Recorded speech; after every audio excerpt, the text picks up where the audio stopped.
Throughout the book of Joshua, the primary thing that derails obedience is fear. In fact, one theologian said this, you ought to write this down. In the book of Joshua, fear equals rebellion. Fear equals rebellion, which brings us to perhaps why God did things the way that he did them in the story. Y'all, it is okay when you read stories like this one to just ask why. Why did God do it this way? In fact, put yourself, if you will, in the place of an Israelite warrior. You're ready to fight. But instead, God tells you not to fight, he tells you to march. But he never tells you why or even how long you're supposed to march. It never says that Joshua relayed that information to them. And while you're marching, y'all, literally nothing is happening. It's not like the bricks slowly start to quake. It's not like, they fall down one by one, and by day 6, you get there and they're. No, on day 6, it looked exactly like it did on day 1. Not a single thing has happened. Y'all, I don't know about you, but I feel like I need to see a little progress in what I'm doing in order for me to stay motivated. Are y'all like that? I mean, imagine these men going home at night to their wives. I'm sure that men and women were not that much different back then. So your wife asks you, how was your day? And guys, you know what that means. This is not a straight recounting of the facts. This is lots of details. And then what you thought about what happened, and then how you felt about what you thought, and then how you felt about how you felt about what you thought. That's what we're talking about. It's a 90-minute conversation that involves a lot of words, a lot of facial expressions, a lot of nodding, a lot of grunts. You've been there, right? So your wife says, how did it go? And you're like, we walked around. I think Joshua had us on a kind of a vision trip or something. I don't know. So day 2, you come back home and she was like, so baby, how was the battle? You big warrior man, you. Did you slay the bad guy for me? And you're like, no, we kind of walked around again. We just sort of walked around. And you do this for 6 days. Can you imagine how what do you say? What do you say? Meanwhile, the people on the wall are taunting you. You know that was happening. They're throwing stuff at you and making fun of you because you're just walking around. Why did God do it that way? Because what God wanted to do in them was much more significant than what he wanted to do through them. God was preparing them for a promise they were about to receive. You see, as they were walking around the walls, nothing may have been happening to those walls, but something important was happening to them. God wanted them less focused on the outcome and more focused on obedience, because outcome is God's responsibility, faithful obedience is ours.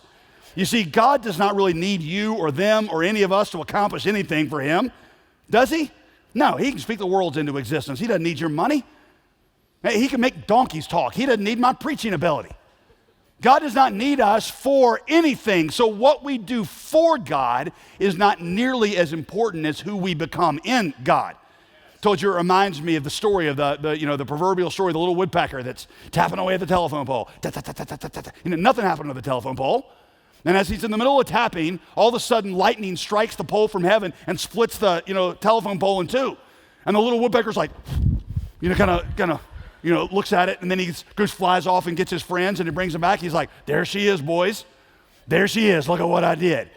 Now, his tapping had nothing to do with that pole splitting. It was heaven, the lightning that split the pole. What you've got is you've got obedience that often feels like that woodpecker that's just tapping away.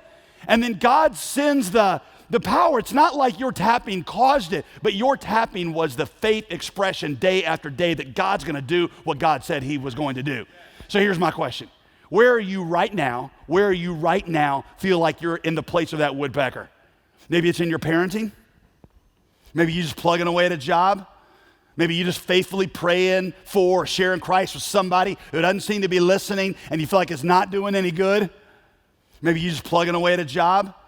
Maybe you're just faithfully praying for or sharing Christ with somebody who doesn't seem to be listening and you feel like it's not doing any good.